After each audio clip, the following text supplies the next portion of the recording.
CBSE class 10th math first chapter है ये। Real number first chapter है। All the number are real number. हम positive number लें, negative number लें, decimal में नंबर ले या कोई भी नंबर ले लें, वो सारे नंबर क्या होते हैं? रियल नंबर, जो डे टू डे लाइफ में यूज होते हैं या फिर मैथ के कैलकुलेशन में यूज होते हैं, उसको हम रियल नंबर बोलते हैं। देखिए यहाँ पर रियल नंबर के अंदर क्या आता है, ये हमारा रियल नंबर है।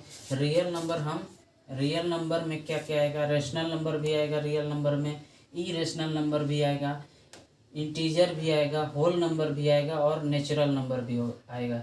यानी कि हम इसको बोल सकते हैं real number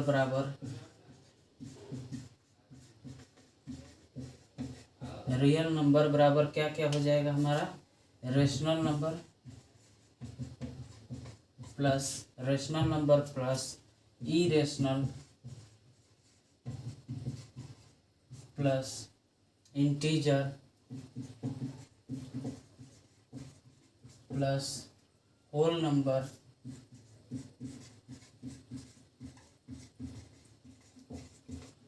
plus natural number.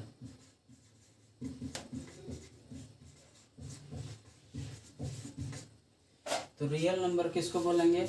Rational number को भी बोलेंगे, इरेशनल को भी बोलेंगे, इंटीजर को भी बोलेंगे, होल नंबर को भी बोलेंगे, नेचुरल नंबर के मतलब रियल नंबर के अंदर सारे नंबर्स आ जाते हैं, तो इसको हम रियल नंबर पढ़ेंगे। तो हम रियल नंबर किसको बोलेंगे? Rational number plus irrational number, integers, whole number, natural number, ये जितने सारे नंबर्स हैं इनको सारे को हम क्या बोलेंगे? एक बोलेंगे रियल नंबर। इस क्लास 10th में हमको मेनली रेशनल नंबर और इरेशनल नंबर इन दोनों पर फोकस करना है। इंटीजर, होल नंबर और नेचुरल नंबर हम प्रीवियस क्लास में पढ़ चुके हैं। तो पहले हम रेशनल नंबर देख लेते हैं।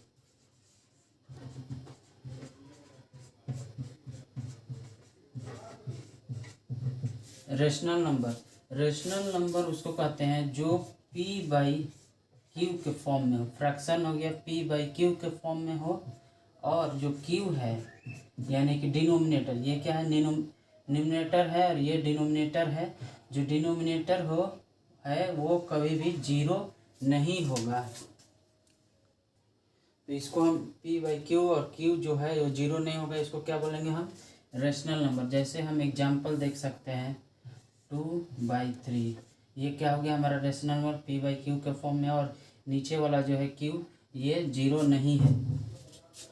और एग्जांपल देखते हैं 4/5, या फिर ले लें 2 भी एक रेशनल नंबर है, क्योंकि 2/1 लिख सकते हैं। अगर हम 4 की बात करें 4/1 लिख सकते हैं, और अगर नीचे में अगर जीरो आ गया तो वो रेशनल नंबर नहीं होगा। जैसे 4/0 ये रेशनल नंबर नहीं है, नीचे जीरो नहीं आना चाहिए और p बाई क्यू के फॉर्म में होना चाहिए, उसको हम रेशनल नंबर कहेंगे। और इरेशनल नंबर हम देखेंगे इरेशनल नंबर किसको कहते हैं।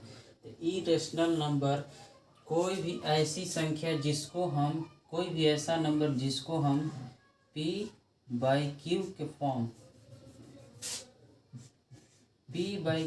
फॉर्म में ना लिख सकें, p बाई क्यू के फॉर्म में ना लिख सकें, plus under root prime number,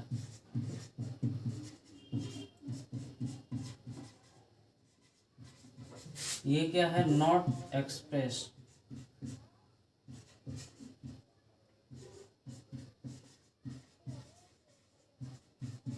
as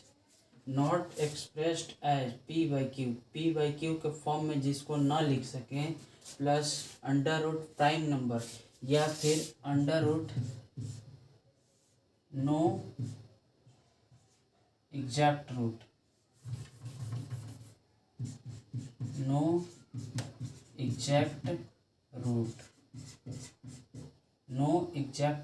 जिसका हम एग्जैक्ट रूट ना निकाल सकें, ये सारे क्या हो गए? Irrational number. और कुछ डेसिमल में भी होते हैं, प्लस डेसिमल। तो चलिए हम डेसिमल की बात कर लेते हैं। डेसिमल में कौन कौन से नंबर होते हैं जो इरेशनल होते हैं? तो ये आपके 1 2 3 4 हैं जो डेसिमल एक्सप्रेशन है। इसमें से कुछ इरेशनल है और कुछ रेशनल है। तो चलिए हम terminating, non terminating, recurring, non recurring, non terminating और नॉन रेकरिंग ये दोनों एक ही होते हैं, एक ही तरह के रहते हैं, इसलिए एक ही में लिया जाता है। अगर टर्मिनेटिंग की बात करें तो टर्मिनेटिंग उसको कहते हैं जो डेसिमल के बाद, जैसे मान लीजिए 4 पॉइंट डेसिमल के बाद फिक्स्ड नंबर तक जाते हैं, जैसे 32 फिक्स्ड हो जाते हैं। यहाँ 32 क्या है, फिक्स्ड हो गया, इसके आगे नहीं जा रहा है, तो ये क्या हो जाएगा, टर्मिनेटिंग। 5.32456 1 2 3 4 5 पाँच ही नंबर हैं, ये फिक्स्ड हो गए, तो इसको क्या बोलेंगे, terminating. Fixed after decimal place.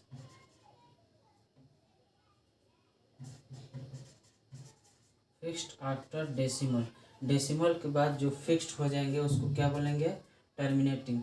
तो इसका क्या है कि हम जो है P/Q के फॉर्म में लिख सकते हैं, P/Q के फॉर्म में इसको लिख सकते हैं।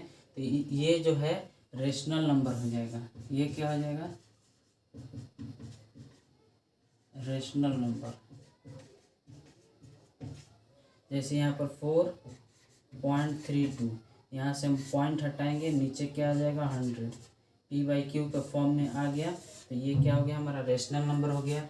अगर हम रेकरिंग की बात करें तो रेकरिंग का मतलब क्या होता है, ऊपर में जिसके बार रहता है, या फिर जो डेसिमल के बाद जो नंबर आ रहा है वो कंटिन्यू हो रहा है, मतलब रिपीट कर रहा है, 2 या फिर 2.3333 ऐसे जो हो रहा है, रिपीट करते जा रहा है, इन्फिनाइट तक जाएगा रिपीट करते, तो इसको हम ऐसे लिख सकते हैं 2.3, यहाँ पर हम बार दे देते हैं। तो यहाँ भी हम देख सकते हैं ये डेसिमल के बाद जो है एक ही अंक फिक्स्ड हो जा रहा है एक टाइप से, तो इसको भी क्या क्या कर फिक्स्ड हो जा रहा है, तो ये भी हमारा रेशनल नंबर में आ जाएगा।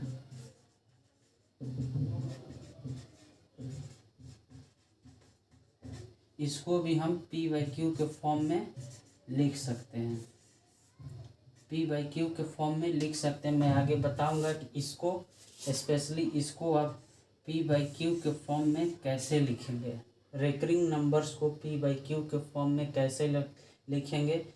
लेकिन रेकरिंग नंबर को हम P/Q के फॉर्म में लिख सकते हैं, इसलिए ये क्या हो गया, हमारा रेशनल नंबर। अब देखिए नॉन टर्मिनेटिंग या नॉन रेकरिंग, जैसे यहाँ पर एक एग्जांपल के थ्रू समझते हैं। जैसे मान लीजिए 2.320302030002 ऐसे ही चलते रहे। पहले यहाँ पर देखिए क्या था, कहीं भी ये आपका नंबर जो है रिपीट नहीं हो रहा है, नॉन रिपीटिंग नंबर है, तो ये इसको हम P/Q के फॉर्म में नहीं लिख सकते हैं, इसको हम P/Q के फॉर्म में नहीं लिख सकते हैं, इसीलिए ये क्या हो जाएगा, हमारा इरेशनल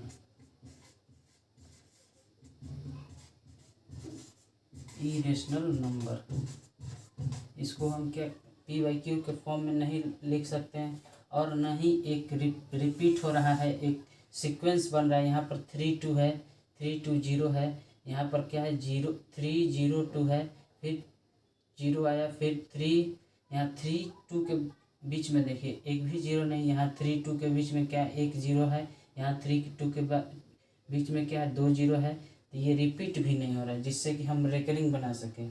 तो ये नॉन रेकरिंग है, नॉन टर्मिनेटिंग है, जिसको हम P/Q के फॉर्म में नहीं लिख सकते हैं। तो ये क्या हो गया, हमारा इरेशनल नंबर। अब चलिए हम HCF और LCM देख लेते हैं। ये हमारा LCM और HCF है। LCM क्या होता है, लोवेस्ट कॉमन फैक्टर, और HCF क्या होता है, highest common factor. Lowest common factor और हाईएस्ट कॉमन फैक्टर एक एग्जांपल के थ्रू समझते हैं। 26 और 91, इन दोनों का हमें एलसीएम निकालना है। पहले हम प्राइम फैक्टर मेथड से निकालेंगे, एक एक कर कर अलग अलग। तो पहले हम 26 का निकालते हैं प्राइम फैक्टर, 2 से 13। 91 का करते हैं, तो यहाँ 26 को क्या फिर 13 से करेंगे एक बार में, तो 26 को क्या लिख सकते हैं 2 × 13। अब 91 7 से कटेगा 13 टाइम्स में, फिर यहाँ 13 1। 91 को क्या लिख सकते हैं 7 × 13। अब हमारा एलसीएम, पहले हम एचसीएफ निकालते हैं।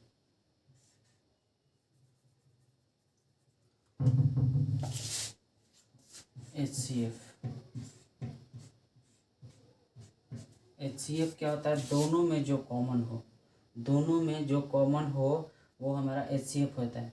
तो 26 का और 91 का फैक्टर में कौन सा कॉमन है, ये हमारा कॉमन है।